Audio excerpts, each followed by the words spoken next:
Good morning, everyone, from the Gardenofeeding. This is Julia, and today I want to talk about why do you want to have chickens? What is your interest in them? So, before starting a business or starting any new project, you need planning. The first thing you want to know is, why am I starting this business? Why am I interested in chickens? What do they hold for me? We know that chickens eat a lot of bugs, and chickens also will cut your grass. Another thing that chickens do is they scratch the ground and they create air spaces for the roots of the plants. They actually help our environment so much. So chickens are a good thing to have, and also, maybe you're interested in chickens to bring you some eggs or meat. And there are certain kinds of chickens that bring just meat, and then there are certain chickens that lay a lot of eggs.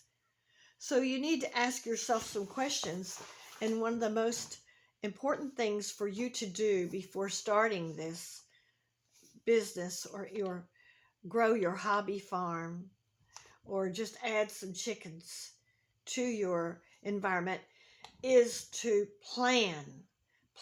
You need to ask yourself questions. So I encourage everyone to write a business plan, even if it's not a business.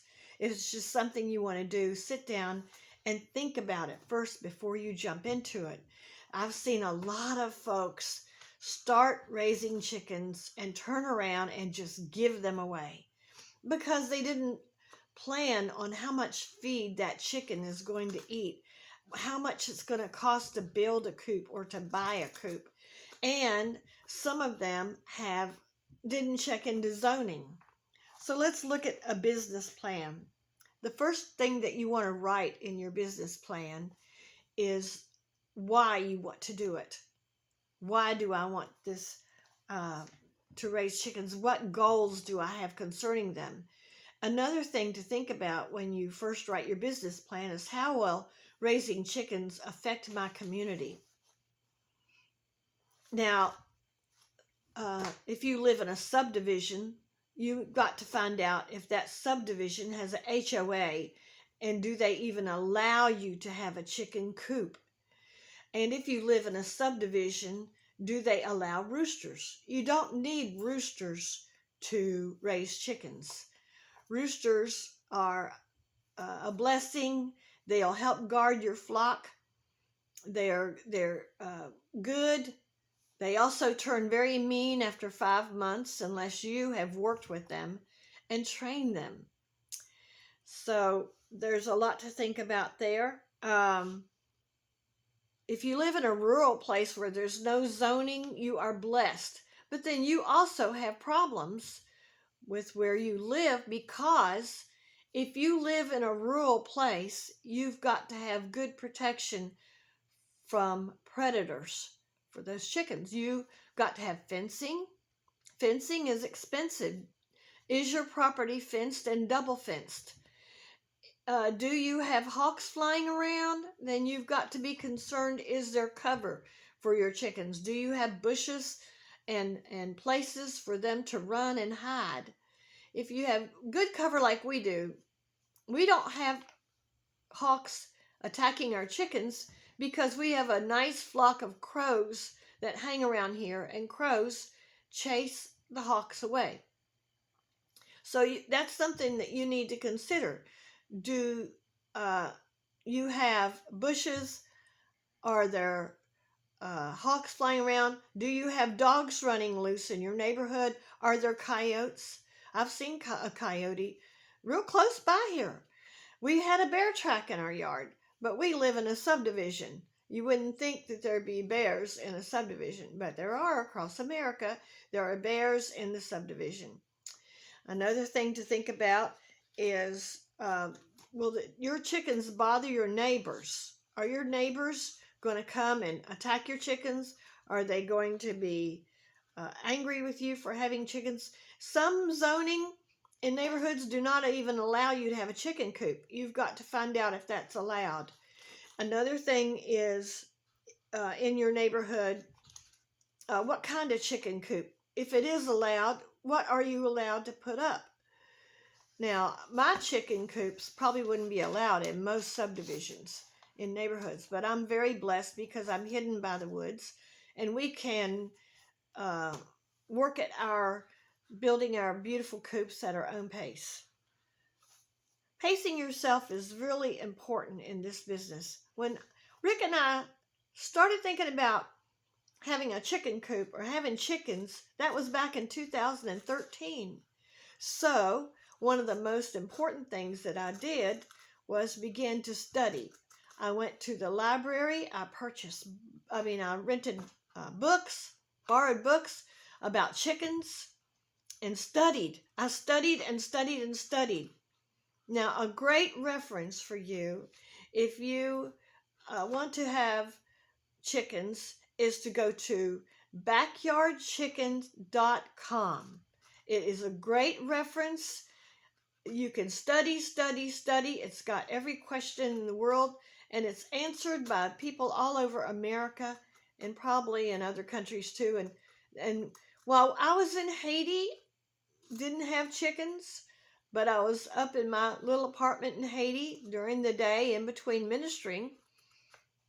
I studied backyardchicken.com, read it, studied it, and planned, wrote out my plans. I drew out my chicken coops. I did lots of things. So you also need to know the climate that you're living in. Can you raise Buff Orpingtons in Florida? You can, but they're going to be really hot, and you've got to have lots of shade and places to cool them and give them lots of watermelon and icy things in the summer because they have a thick layer. Brahmas are raised here in Florida, but Brahmas have a nice big heavy coat. They're big chickens, and they do great in winter places. Up north, you can raise chickens that are really hefty and have a lot of feathers. You'll have to get your books and look up the breeds that you want and decide which chicken that you want. Another chicken you might consider in Florida is a naked neck. And Rhode Island Reds are great in Florida. They have adapted to the Florida heat. And so you'll see a lot of Rhode Island Reds here. My Easter eggers do great here. They don't seem to be panting like the other ones that are covered in a heavy layer of feathers. So going to the library is a really great thing to do. Now, what about the expenses? You've got to plan for raising chickens. How are you going to afford a chicken coop? Do you have the finances to build a chicken coop? When you get these baby chicks, you're going to have to start them on feed right away. And so feed cost a 25 to 50 pound bag. A 50-pound bag will last you a while if you only have 5 chickens. If your neighborhood only allows you to have 5 chickens, then get a 50-pound bag of chick starter, and you'll raise that. That'll be $20, $20. Now, I have 100 chickens, so I go through 2 bags a week of 50 pounds. I go through 100 pounds every week. So, we use a lot of chicken feed here. Do you have the income to do that? And will eggs pay for your chickens? Yes. If you have 5 chickens, here's the deal. 5 chickens will lay 1,250 eggs a year. The average amount of eggs that a chicken lays is 250 eggs a year. So, 250 eggs a year. So if you have 5 chickens, you multiply that 250 and you come out with 1,250 eggs. Now, 1,250 eggs equals 104 dozen eggs a year. And if you sell 104 dozen eggs at $4 a piece, then you have come up with $416. Now, this is just a few things that you need to think about. I'm going to start another video and finish this, but this is something that when you get ready to plan for chickens, think about how are you going to get the finances to do that. God bless you. We'll talk more later.